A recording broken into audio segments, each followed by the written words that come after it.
बाबा येताना खायला घेऊन या बरं का. रोज कसं विसरतो सारखं सारखं.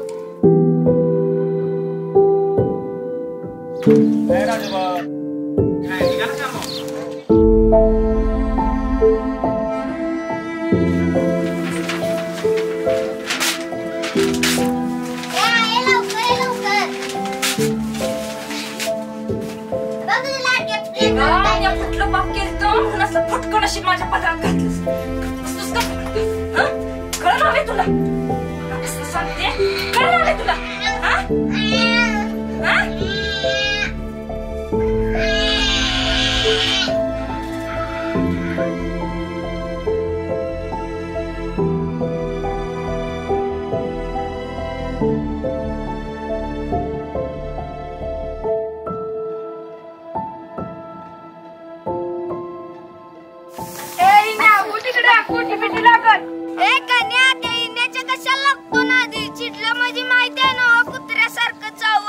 मग बच्चील बोंबलत या इकडं. आता येतो जास्तच पाडतो.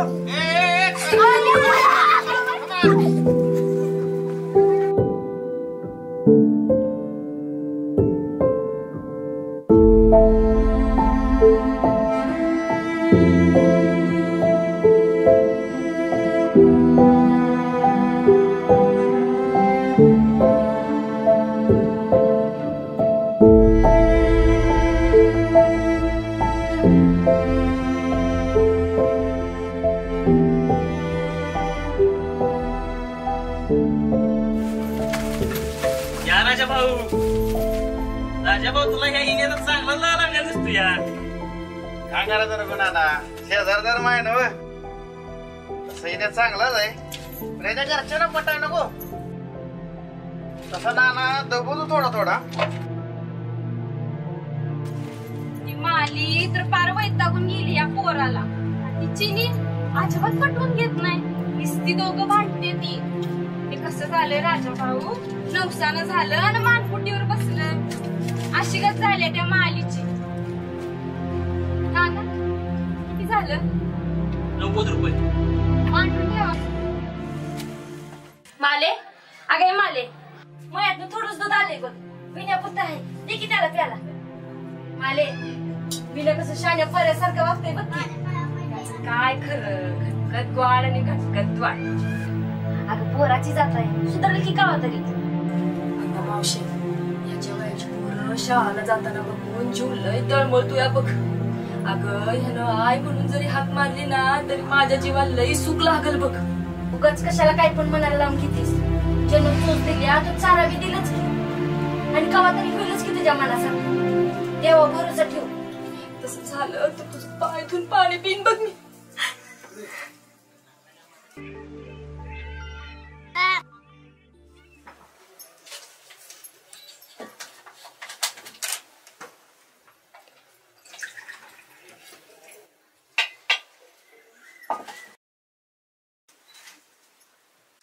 अयो मी काय म्हणते आपल्या इण्याला बी शाळेला घालूया की जरा. अगं जाणारच आहे की ताकारीला. मग येता येता त्या बाईची गाडी घेऊन येतो. लय बरं होईल बघा.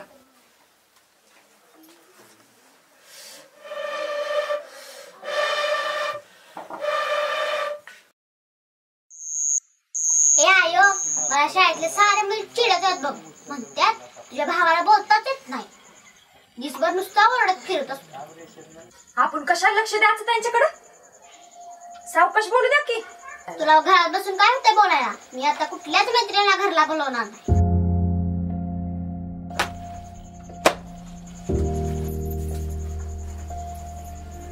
काय हो काय झालंय आल्यापासून गपगपच हायसा. माले बालवाडीचे बाई भेटले होते बघ. मला घट्ट करून विचारलं त्यासनी आपल्या इनायकला शाळेत आणून सोडू का. काय म्हणाल्या? काय उपयोग व्हायचा नाही म्हणतात बघ. उलटा आम्हालाच त्याचा जास्ती त्रास होईल. मी आहे त्याची. माझं पोरग मला झड नाही आणि देव बी काही आंधळा नाही. काहीतरी मार्ग काढेलच की. फक्त आपण दोघं घट राहायचं बघा. एवढंच ध्यानात ठेवा.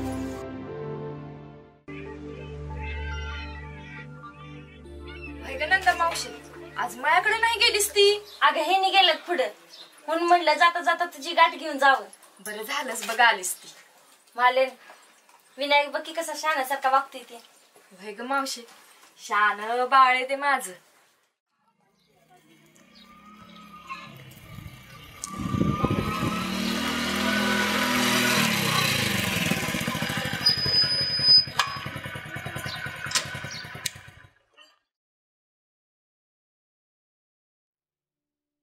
माले जरा पोराचा आवर गे लवकर. काय म्हणलं सर? अगं मला काय काळजी करू नकोस, आम्ही जरा विनायकला घेऊन बाहेर चाललोय. बर आता जरा उशीर करू नकोस, आवर लवकर. चल रे. बरोबर आवरती.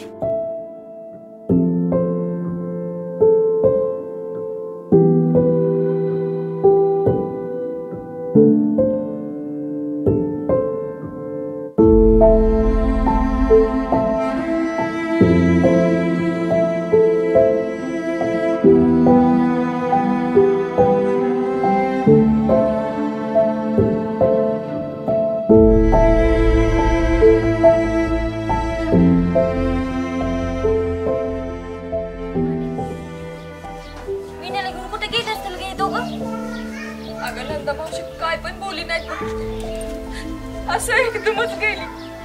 अगं राजाभाऊ आहेत सोबत, म्हणजे कुठल्या तरी चांगल्याच कामासाठी गेले असतील बघ. तू नका काळजी करू, आत्ता येतील एवढ्यात. चला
माझा जीव कोड्यात टाकून सांग की काय झालं, काय म्हटलं डॉक्टर?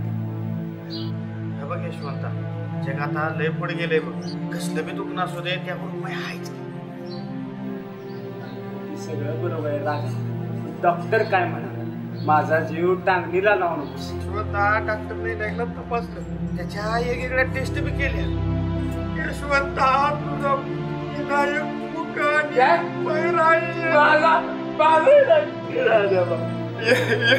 एक पोरगा आहे माझा राजा तुम्ही करायचीच सांगितलं डॉक्टर. माझीला काय सांगू मी, राजा बाबू कर पहिला नाही. राजा बाबू मी तुला आधीच सांगितलं. चल यशवंता.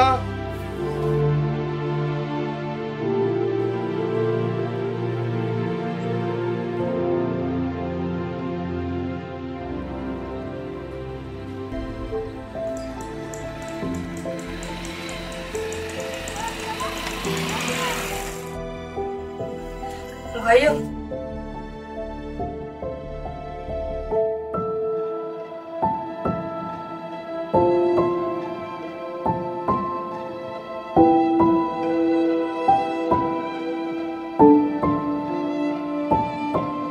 कुठल्या जन्मीचं पाप असं होय माझं सोन्यासारखं पोरग मला तर काय बी कळना बघा. हे बघ माने, राजभाऊनं तुला सांगितलंय ना सारं समजावून. आपल्या पोराच्या चांगल्यासाठी करायचं सारं. मी उद्या दोघं जाणार आहे की ताकाऱ्याच्या मुखबद्दल शाळेत. राजभाऊ म्हणतो विनायक त्या शाळेत जायला लागला की कसं सुधारतोय बघ, नक्की फरक पडेल. अहो पण रोज घेऊन जायला पाहिजे ताकारीला, कसं जमायचं हे? अगं ही सारी जबाबदारी राजभाऊनच घेतल्या. तू रोज जातोस की कामाला, जाताना घेऊन जाईल आणि येताना घेऊन येईल की परत. अगं त्याचा बी जीव आहे का आपल्या एवढा. हायच मला. आता काळजी करू नको, झोप निवांत.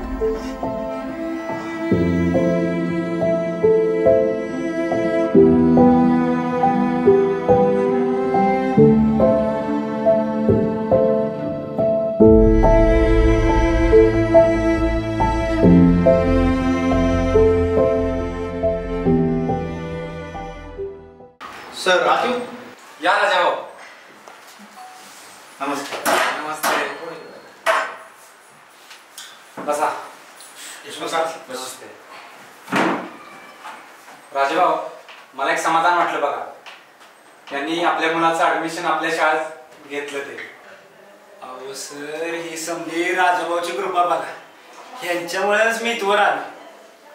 काय नाही यशवंता, सरांची नामची ओळख होती. आपल्या विनायकला चांगलं मार्गदर्शन मिळेल म्हणून इथं आणलं मी. हे समजा ठीक आहे हो सर, पण खर्च किती होईल? यशवंतराव, तुम्ही कसलीही काळजी करू नका. आपल्या शासनाकडून अशा मूकबधीर मुलांसाठी सोयी एकदम मोफत दिल्या जातात. त्यामुळे तुम्ही खर्चाची काही काळजी करू नका. अगदी निर्धास्त राहा. होय का सर? एक विचारू का? अगदी बिनधास्त विचारा. माझाही नाही रोज शाळेत येईल बघा, पण पुढं माग बोलल ना. यशवंतराव, आपण वर्गातच जाऊया आणि प्रत्यक्षात बघूया. चला जाऊया. चला या.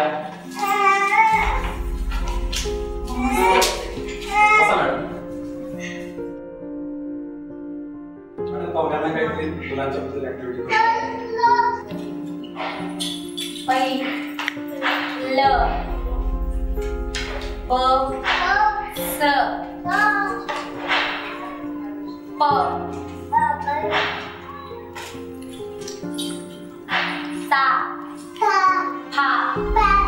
बघितलं यशवंतराव, कशा पद्धतीने मुलं शाळेत शिक्षण घेतात.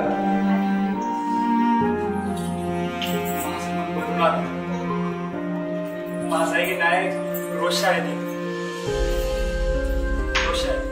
यशवंतराव, तुम्ही कसली पण काळजी करू नका. तुमच्या विनायकला चांगल्या पद्धतीने ते शिक्षण मिळेल. बरं काय यशवंतराव, आणि मार्गदर्शन करायला आपले पेन्सिल सर आहेतच की. काय काळजी करू नको. चल चला.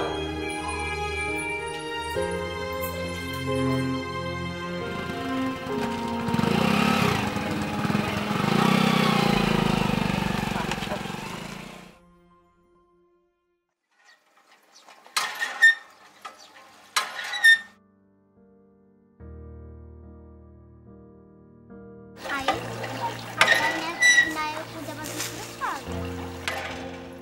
काय ऐकतेस मगापासून?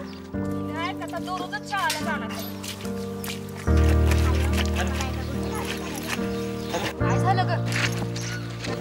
कायम लबाडी. तुझं तुला आता कळलं ना सारं.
मूकबधीर मुलांचं आयुष्य सोपं नसतं. ते शब्द बोलू किंवा ऐकू शकत नाही, पण प्रेमाची आणि सहकार्याची भाषा त्यांच्यासाठी खूप मोठी असते. मूकबधीर मुलांच्या पालकांना ही आमची कळकळीची विनंती आहे. खाजगी तसेच शासनाकडून चालवल्या जाणाऱ्या मूकबधीर मुलांच्या विशेष शाळांमध्ये तुमच्या पाल्यांना घाला. शिक्षण हा त्यांचा सुद्धा अधिकार आहे. हा त्यांचा दोष नाही की ते उणिवा घेऊन जन्माला आले. त्यांना गरज आहे आपल्या प्रेमाची. जर योग्य वेळी त्यांना शाळेत घातलं गेलं तर ही मुलं सुद्धा इतर सामान्य मुलांप्रमाणेच त्यांच्या जीवनात यशस्वी होऊ शकतात.